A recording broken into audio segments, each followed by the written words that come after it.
Well, hello everybody. My name is Graham Elwood. You are watching The Political Vigilante. This article was submitted by Crafty, Geek. That's one of the things you get to do at the $5 level if you go to patreon.com/Graham Elwood. I cannot do the show without the Patreon supporters, so thank you so much. And it's a great way to support independent media because we're going to cover things here that, guess what, the corporate media will not cover. And I like pushing stories out there because sometimes the corporate media will cover stuff, but they'll just sort of bury it. You know, it won't get like the big play that it should. This might be one of those stories. This is in the New York Times. The link is in the show notes. Your apps know where you were last night and they're not keeping it a secret. Dozens of companies use smartphone locations to help advertisers and even hedge funds. They say it's anonymous, but of course we know it isn't. So, and when you click on the link, I mean, you can there's the full ad right there, and this was came out December 10th. The data shows how personal it is, and they did a pretty amazing.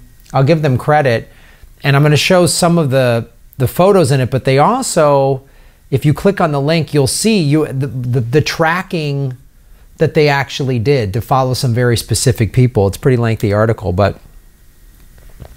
Here's where we're going to go into it. An app on the device gathered her location information. They actually tracked this woman that worked at Planned Parenthood, which was then sold without her knowledge. It recorded her whereabouts as often as every 2 seconds, according to a database of more than 1 million phones in the New York area that was reviewed by the New York Times. While Ms. McGrin's identity was not disclosed in those records, the Times were able to easily connect her to that dot. That's a little scary. The New York Times can figure this out. But maybe I'm being paranoid, right? I mean, telecommunication companies, they're on our side. Net neutrality is not good for us. They should determine what we get to watch on the internet. We can't think for ourselves. You guys shouldn't be watching a show like this from some godless hippie, Putin surfing comedian, you know? You shouldn't be able to make your own choices. You and I both know this. At least 75 companies. Oh, plus the tech billionaires are cool, man. They're in hoodies and skateboard shirts like they're one of us, man, right? They're cool. They're totally... No, they're not. They're weasels. Receive anonymous, precise location data from apps whose users enable location services to get local news and weather and other information, the Times found. Several of those businesses claim to track up to 200 million mobile devices in the United States, about half of those in use last year. The database reviewed by the Times, a sample of information gathered in 2017 and held by one company, reveals people's travels in startling detail, accurate to within a few yards, and in some cases updated more than 14,000 times a day.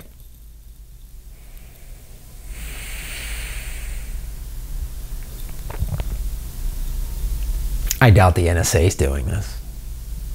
Don't worry about it.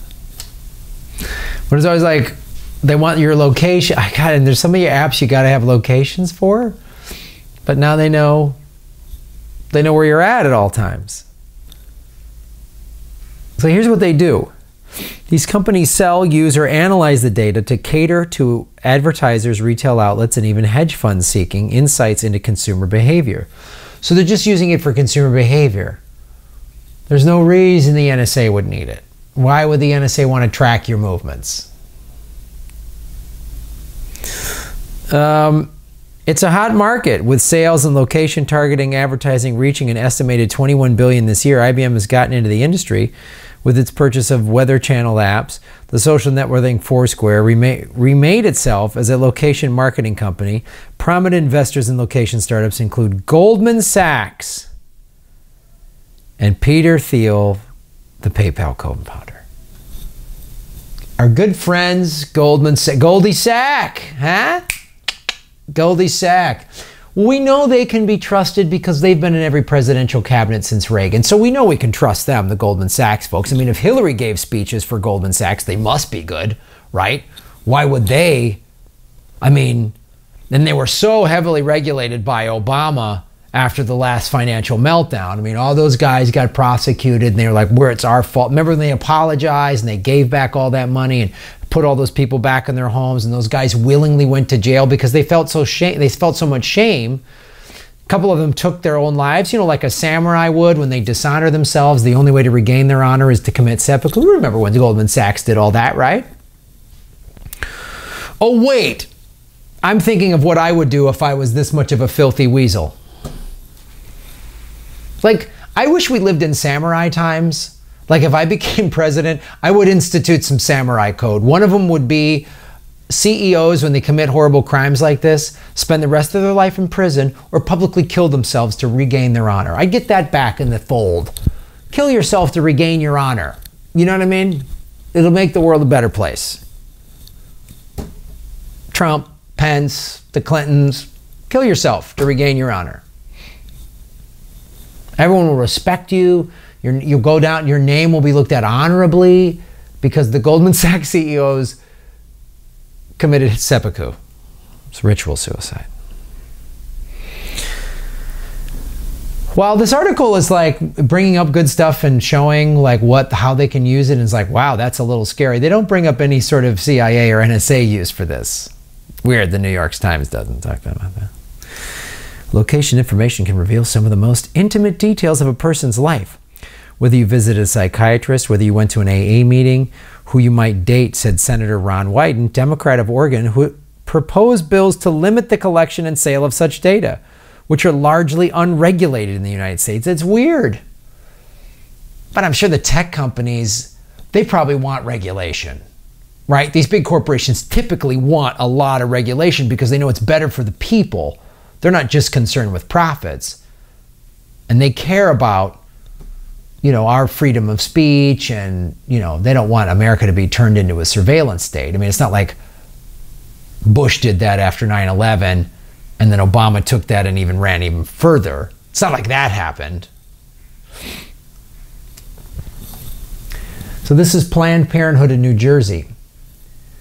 A device arrives at approximately 12:45 p.m. entering the clinic from the western entrance. It stays for 2 hours, then returns to a home. That's how they were able to determine that it was this woman.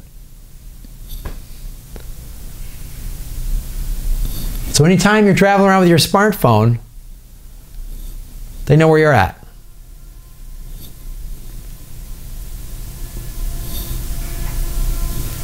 Kind of nuts, right? Kind of nuts. I'm tempted to leave mine at home more when I go out. You know what I mean? If I go to the beach, do I really need my phone there? Because they can... It's not like a drone could just, you know, dude, that could never happen, right? We would never bomb our own people in America. That's never happened. Fred Hampton tripped and fell. Apps from the backbone of this new location data company. The app developers can make money by directly selling their data or by sharing it for location-based ads, which command a premium. Location data companies pay ½ cent to 2 cents per use per month, according to their offer letters the app markets reviewed by the Times. According to offer letters to app makers reviewed by the Times. Thank you, Crafty Geek. Crafty Geek also writes this as some tips here. I'll read what Crafty Geek wrote. If you run up against New York Times 3-month free limit, Firefox's private browser, okay.